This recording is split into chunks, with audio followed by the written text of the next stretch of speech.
All right, well, hello, and thank you for joining us today for our discussion on the recent partnership between Perpetua Resources and Ambri. I'm Mackenzie Lyon, Vice President of External Affairs, and today we have with us Laurel Sayer, President and CEO, Jessica Largent, Vice President of Investor Relations and Finance from Perpetua Resources, and David Bradwell, co-founder, Senior Vice President, and Chief Technology Officer for Ambri. We will have a question and answer session at the end of our presentation. So please feel free, as we go through today's presentation, to use the QA box at the bottom of your screen to submit questions, and we will get to as many as we can. So again, thank you for joining us. And first, we will hear from Laurel. Thank you, Mackenzie. I'll quickly point out our disclaimers on slide 2. This partnership is yet another exciting milestone for Perpetua, and one we believe enhances the strategic value of our project. For those unfamiliar with us, we are an Idaho-based company, and the project is located in the remote central mountains of Idaho. Our investment thesis has never been stronger. First and foremost, we plan to redevelop one of the largest, lowest cost, and long life gold projects in the U.S. Given our low cost, the Stibnite Gold Project has great economics with a 15-year reserve life and a payback period of less than 3 years. And we have a valuable byproduct in antimony, which is a critical mineral, and Perpetua can reestablish primary production in the U.S. and play a key role in the clean energy value chain. This project and our approach are very unique. This project is located on an abandoned mine site that is in desperate need of environmental repair. So we have designed our mining operations to bring environmental solutions and make the site better than it is today. Second, we will be the only U.S. mine source of the critical mineral antimony. And through our partnership with Ambri, the Stibnite Gold Project is now directly connected to the battery storage technology required for a low carbon future. The Stibnite mining district was abandoned after 100 years of mining activity, most of which was to support World War II and the Korean War, and many environmental legacies were left behind. Today, over 10.5 million tons of unlined legacy tailings and waste rock degrade water quality, and the East Fork of the South Fork of the Salmon River flows into an abandoned mining pit, which blocks fish migration to over 30 miles of habitat. Our plan will improve the watershed. We'll pick up, reprocess, and safely store legacy tailings and reconnect fish passage, all beginning in the first years of our project.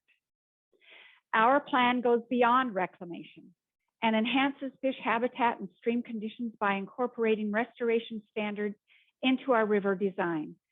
We get to solve environmental issues through the funding and the development of our world-class asset. In the next couple of slides, I will touch on our project highlights. The Stibnite project is one of the largest independent gold reserves in the United States, with 4.8 million ounces, and is the 7th largest reserve out of all U.S. gold deposits. In total, we have 6 million ounces of measured and indicated resources, with an additional 1.2 million ounces of inferred resources. This slide does not include our significant antimony endowment, which has reserves of 148 million pounds and 206 million pounds in measured and indicated resources. Our annual gold production will average approximately 300,000 ounces per year over the mine life, and more than 460,000 ounces per year in the first 4 years, which would make it the largest producing mine in the U.S. outside of the Nevada Gold Mines joint venture. The Stibnite project will be powered by the lowest carbon emissions grid in the nation. Our ability to source low-cost Idaho hydropower combined with a low strip ratio and an antimony byproduct credit of $70 per ounce are well positioned in the lowest quartile of the global cost curve. Life of mine, all-in sustaining costs will average less than $650 per ounce, and in the first 4 years will be less than $450 per ounce. All of these factors will allow the mine to generate strong free cash flows averaging $584 million for the first 4 years of operation and $300 million per year over the 15-year life of mine at current prices. Our project's free cash flow profile demonstrates exceptional values at different gold prices as well. Using our base $1,600 gold price, the project has an NPV of greater than $1.3 billion using a 5% discount rate and delivers an internal rate of return of more than 22%. We have good leverage to higher gold prices as well, where the NPV increases to approximately $1.9 billion at $1,850 gold. But most importantly, our project is resilient to lower gold prices given our solid position on the cost curve. Based on our current market cap, we are trading at nearly the widest discount to NAV despite achieving significant milestones over the last year. At current prices, our stock is trading at less than 20% of our net asset value. We believe this represents a very attractive entry price for new investors. Turning to slide 12 now to talk about our strategic and valuable byproduct, antimony.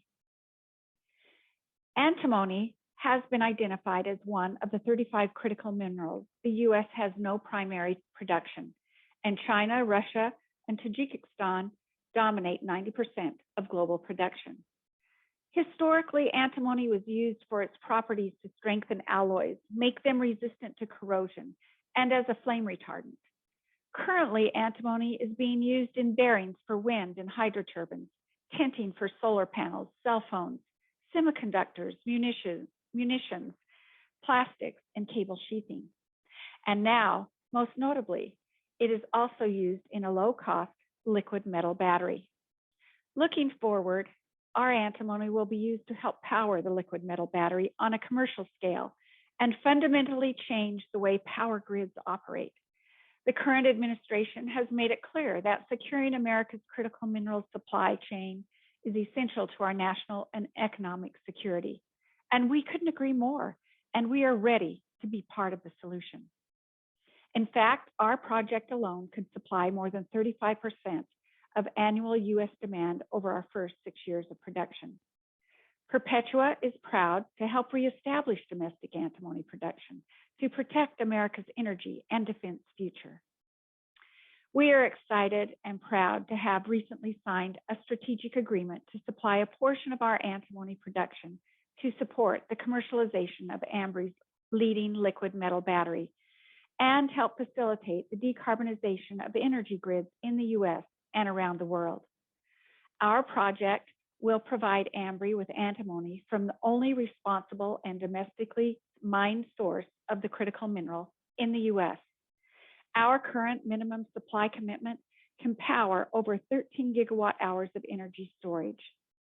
To put that in perspective, that is more than 8 times the total additions to the U.S. energy storage market last year.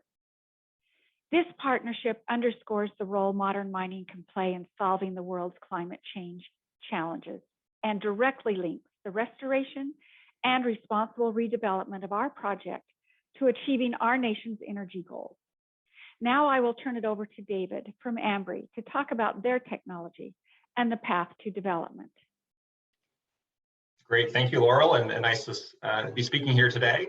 So my name is David Bradwell. I am the Chief Technology Officer, Senior Vice President, and co-founder here at Ambri, where we are developing a novel, large-scale battery technology for stationary storage applications. Next slide, please. So Ambri was founded in 2010. It was based on the research that I was working on as a graduate student at MIT, working with Professor Don Sadoway. And we are commercializing a unique calcium and antimony-based, high-temperature, molten salt liquid metal battery. We're the only company in the world commercializing this technology, and we believe that it will be a key player in the energy storage market, enabling a cleaner energy future. Recently, we announced a $144 million investment funded by Bill Gates, Paulson and Company, and Reliance Industries and others. So we're thrilled to have raised a large new round of capital to accelerate our commercialization of our technology. And in concert with that investment, we've also signed an agreement with Perpetua for a responsibly produced domestic supply of antimony, which is of tremendous value for us. So our unique battery technology has three main parts of value proposition. Low upfront system cost, a fraction of the cost of future pricing of the competitive technology, lithium-ion batteries, suitable for daily cycling, 4 to 24-hour applications. The battery has a very low capacity fade rate, so after thousands and thousands of cycles on a daily basis over the course of its life, it retains almost all of its energy storage capacity, projecting to decades of operation. The battery is also very safe and reliable, especially in compared to, say, lithium-ion batteries, which can be prone to overcharging and thermal runaway. And the components are very easily recyclable and reusable. Next slide, please. So the main reason we've been developing this technology is to support intermittent renewables like wind and solar. And the development in that space has really been incredible over the last decade, even 2 decades. This is an image of a solar power plant in California, producing 550 megawatts of peak power capacity. That's getting close to the scale of a nuclear power plant, which might be 1 to 2,000 or 3,000 megawatts of power. But each of these squares here is the size of a football field. So this whole facility is miles across in each direction. And so it's really remarkable the scale that renewables have gotten to. And along with the scale has been a precipitous drop in the cost of this of these resources as well. Solar installations are being installed now around the world at less than 2 cents a kilowatt hour, which is the cheapest form of electricity that you can buy. And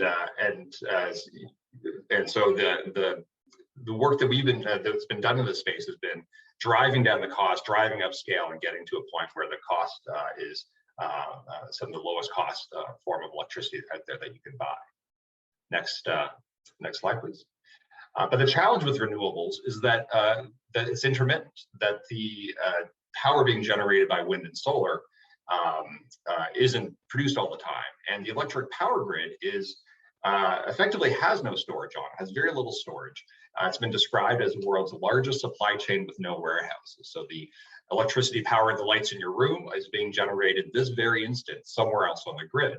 And that has to be transmitted and generated and transmitted at every instant, at every point in the day. And that has to change over time as well. And so the graph on the left here shows the demand curve for my region here in New England, showing the power demand increasing throughout the day and then dropping off again at night. And that very clearly doesn't align with the power being generated from wind turbines and solar power plants, as the graphs on the right show. So energy storage has the ability to match the intermittent supply of renewables with the demand curve of load centers. Next slide, please. And so what kind of battery is best suited for supporting intermittent renewables? Well, there was a really interesting study done in 2020 by the Clean Power Research Institute of the Midwest region in the US, the MISO region. And that study looked at what what would be an outcome of a grid powered by 95 to 100% wind and solar by 2025 or 2050 with a number of different assumptions. And so they modeled a grid that was powered mostly by these renewables, plus in some cases some natural gas to provide support during long periods of cloudy days or windless days, and then complemented by batteries. And the result of this study was that they found scenarios where the cost was equivalent to present day wholesale electricity costs. Next slide. And so there were a number of assumptions built into this study, which is described in the top here for the energy storage cost. And there were 3 main outcomes I wanted to highlight. One is that the cost optimal way to build out a grid that's mostly powered by renewables is to actually overbuild wind and solar, and in this case by 18 to 45%. And that was a lower cost option than building out more storage in order to try to kind of collect every little bit of energy that the wind and solar generators provide. And they found that optimal duration of storage for this application was, to support this high level of renewable penetration, was 4 to 12 hours duration. That represented anywhere from 150 to 2,000 gigawatts of installed capacity for the grid. So a huge market opportunity to support this. And the result was the electricity cost, wholesale electricity cost, being in the range of where we are today. In some cases on par, in other cases a little bit more expensive, but not very much of a change for the consumer, because the consumer electricity price is much more than just the wholesale electricity price. And so the main result here was that storage technologies with 4 to 12 hours of duration can enable a cost-effective grid powered mostly by renewables. Next slide. And the market for energy storage is huge, and it's growing. This is a graph showing the operating and planned power capacity of batteries on the grid in the US. So you can see this massive jump projected over the next coming years. In 2023, that represents about a $10 billion market opportunity for just the batteries, let alone the installation and integration costs of those systems. And so it's an enormous market, both in the US and around the world. Next slide. So Ambri is a company. Where are we? So we started our company in 2010. We pivoted to our present calcium and antimony-based chemistry in 2017 to drive down the cost and stay ahead of competitive cost reductions from lithium ion. And so over the last couple of years, we've made tremendous progress. We've deployed and sent out our cells, including and small-scale systems, to energy storage integrators and customers in 2018 through 2020. We are building initial commercial scale systems this year, and the next year we'll switch to focus on building larger capacity next-gen systems, and then launch a high volume production capacity in 2023. Right now we're about 50 employees, 40,000 square foot facility in Marlborough, Massachusetts. We are expanding our team based on the recent fundraise. Next slide.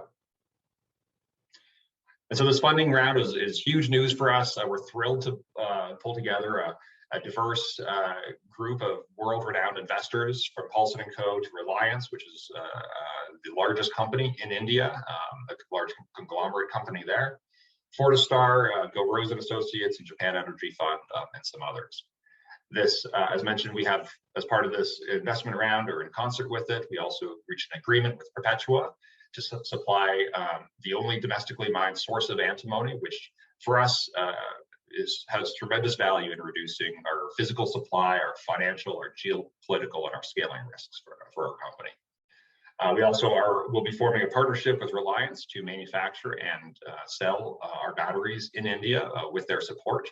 So we're, again, excited to work with a huge global company like Reliance to help us drive down costs and get to scale.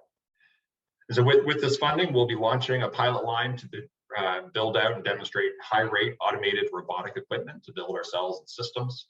We'll produce and deploy initial commercial deployments, and then we'll begin work on the build-out of a high-volume factory, first in the US and then abroad. Next slide.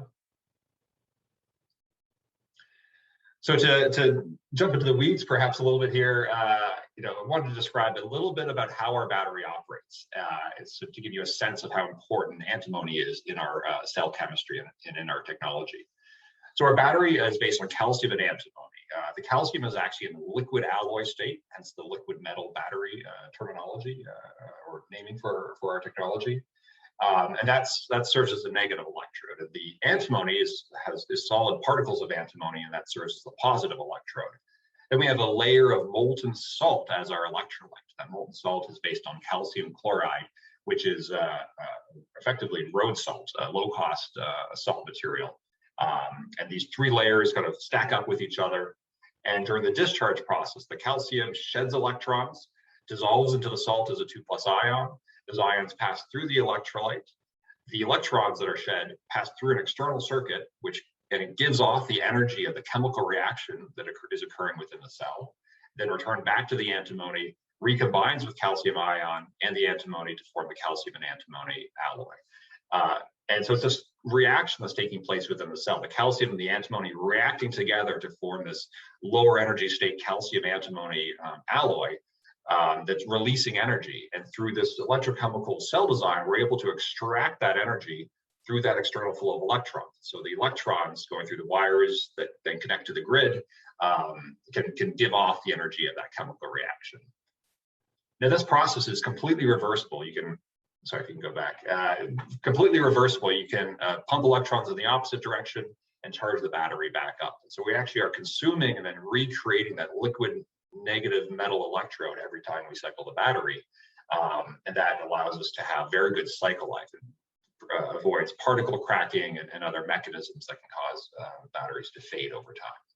In order to get this to operate, the battery does operate at 500 degrees Celsius using this molten salt as the electrolyte, and that's necessary to keep the salt in the liquid calcium alloy liquid. And so as you can see here, the antimony is a critical material here. It's you know, one half of that chemical reaction, and securing this domestic and responsibly produced supply has tremendous value for us. Next slide. So we have the cell, describe the cell chemistry that we then have designed cells based on that chemistry. The cell schematic is shown here. It's a large lunchbox size stainless steel container. It has plates and compartments for positive and negative electrodes with molten salt filling the gaps in between. We can get up to about a kilowatt hour of capacity in one of these cells. If you go to next slide. And then we take these cells, and these cells are strung together onto trays, and those trays are loaded into a shelf system. And that shelf is then placed inside of a 10-foot shipping container, and thermal insulation is placed in between the shelf and the inner wall of the shipping container. And that insulation holds all that heat, the 500 degrees Celsius heat, inside the system. And so the outside of the container is actually cool to touch, or it's at ambient temperature. And so the resulting system is actually fairly energy dense. You get about a megawatt hour of capacity in a 10-foot shipping container, and that's enough to support about 100 homes if it's coupled with solar. There's some more specs on the left, kind of describing what the battery system can do. But that DC containerized system, that shipping container system, that's going to be the product that Ambri produces, ships to a site, and then an integrator or a developer will install it and integrate those systems into their site. Next slide. So the battery has some good performance characteristics, good efficiency, 80 to 90% round trip DC efficiency. The system becomes self-heated if it charges and discharges once every 1 to 2 days, so we don't need any additional energy for heat to keep the system hot. This graph on the bottom left here shows the voltage profiles at different charging rates, from 4-hour charging to 20-hour charging. I won't go into the details of it, but we're able to show good efficiencies, 80 to 90+% efficiencies in these conditions. The battery also has very good stable cycling. Graph on the lower right here shows the charging and discharging energy efficiency over thousands of cycles. A 10-year or 20 years of operations require about 7,000 cycles. So we're on a good pathway there to achieve our 7,000 cycle target and 20-year lifespan target, which is really very, very stable compared to most cell chemistries. Next slide, please. The battery also has fundamental safety advantages. Despite being a high temperature battery with these reactive metal molten salt components on the inside, the battery is inherently robust against issues that can cause major safety hazards with other chemistries. Specifically, short-circuiting cells can cause major damage, and that doesn't result in any safety issue for Ambri. Also, crushing or overcharging or over-discharging can lead to thermal runaway in other cell chemistries. And for us, we really see no safety related issues. The stainless steel container, as well as the antimony, can be easily recycled. And we're actually recycling our stainless steel today, and our goal is to minimize or eliminate all landfill waste from our cells. Next slide. So quick summary on Ambri then. We are commercializing this novel calcium and antimony-based battery for stationary, daily cycling, grid-scale energy storage applications, which we believe is the most important part of the energy storage segment, allowing us to get to 95+% renewables on our grid. Our batteries will be ready to install systems. They're well suited for applications that require high energy density, small footprint, frequent daily cycling, long life, and good efficiency. We recently secured a new funding round, and we're thrilled to now have a sales agreement with Perpetua Resources for domestically supplied antimony. And we're now well funded and poised to accelerate our commercialization for a cleaner energy future. So thank you for your time, and I'll hand it over to Jessica from Perpetua. Great, thank you very much, David. Next slide, please. As Laurel mentioned earlier, Perpetua has had a number of recent achievements in addition to our strategic partnership with Ambri. In the last year alone, our lead permitting agency published the draft environmental impact statement. We released our feasibility study, and we were recently included in the Russell 2000 Index after listing on the NASDAQ earlier this year. And earlier this month, we raised gross proceeds of $57.5 million in a public offering, which was oversubscribed and further demonstrates the strength of our asset and our vision. We are now well capitalized to advance early restoration and field operations and continue through the permitting process. Looking forward, we have some exciting milestones around the corner. We expect the focused supplemental environmental impact statement on our proposed action to be published in the first quarter of next year, with a final record of decision in the first half of 2023. Despite all of those recent achievements and our near-term catalyst, we continue to be significantly undervalued relative to our peer group, with nearly all of the pre-permitted projects trading at a multiple of 2 to 4 times where we are trading. And some fully permitted gold developers trade at a premium to their net asset value. We expect a significant re-rating to occur as we advance through the permitting process, but we also believe there's an opportunity today as we begin to share our investment thesis with a broader investor group who recognize the strategic value of our asset for its antimony, as well as thematic investors looking for companies whose ESG principles are foundational to their business plans, particularly as they pertain to climate change solutions. We also believe there's further valuation upside given our focus on not just responsible development, but on our commitment to environmental restoration, together with a direct link to enabling decarbonization efforts. Wrapping up on slide 34. Perpetua Resources is unique because we bring solutions. We have a large, low-cost and high-grade open-pit gold mine. We will offer the only domestic mine source of the critical mineral antimony, which will play a key role in leading efforts to decarbonize power grids all over the world. And we will use mine development to fund restoration at an abandoned mine site. Not only is our opportunity unique, but it is also the right time. Our company is trading at less than 20% of our project's value at today's gold prices. And we have so many exciting milestones and catalysts just around the corner after a decade's worth of engineering work, stakeholder feedback, and regulatory review. As we continue to hit our permitting milestones, we expect our valuation to significantly improve, creating value for our long-term shareholders. Thank you, and we look forward to answering any questions you have. Mackenzie, over to you. Thank you, Jess. I appreciate it.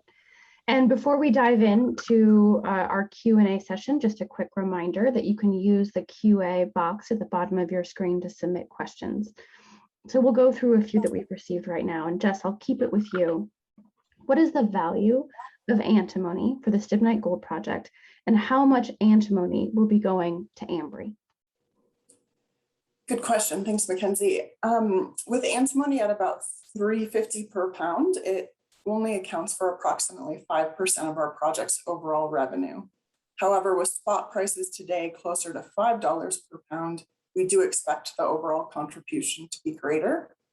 Also, as Laurel mentioned earlier, we have a reserve of 148 million pounds of antimony, which is enough to cover about 35% of the US demand from zero to produce today in the United States currently. In terms of the amount of antimony going to Ambri, our current commitment is a percentage of production, and that percentage alone can power over 13 gigawatt hours of battery capacity, which is pretty phenomenal. Our agreement with Ambri has provisions for higher volumes if both parties agree to it, and we continue to engage with other parties, including government agencies. Thank you, Jess, and I'll keep it with you for one more moment. We have a question about the relationship with U.S. antimony. And can you summarize that for us? Yeah, sure. With regards to the partnership with Ambri, U.S. Antimony is not a party to that agreement. We do have a separate collaboration agreement with U.S. Antimony, and we sent some concentrate, and their testing of our concentrate showed they could process our materials at their facilities. Having said that, we've also been in discussions with other parties which have greater smelter capacity today. And the indications from those parties are very encouraging as well regarding their ability to process our materials. So we will continue to provide further updates on potential processing solutions as they come available. Great. David, I'll send the next question over to you. Does the battery take a lot of energy to keep it hot? Yeah, so the battery does operate at high temperatures, at 500 degrees Celsius, as mentioned. And the batteries are shipped cold, so they're shipped to a site kind of in a cold state at room temperature. So we do need to put energy into the battery to initially bring it up to its operating temperature. But once the battery is at its operating temperature, as it charges and discharges, it's not 100% efficient, it's about 80 to 90% efficient. So that inefficiency is actually released as heat inside that system, inside the batteries. And so that generates heat, which actually keeps the system warm. That's all the heat that's needed for that unit to stay at its operating temperature. So we don't need to add any additional heat or energy into the system to keep the system at its operating temperature. Excellent, thank you. And David, one more for you.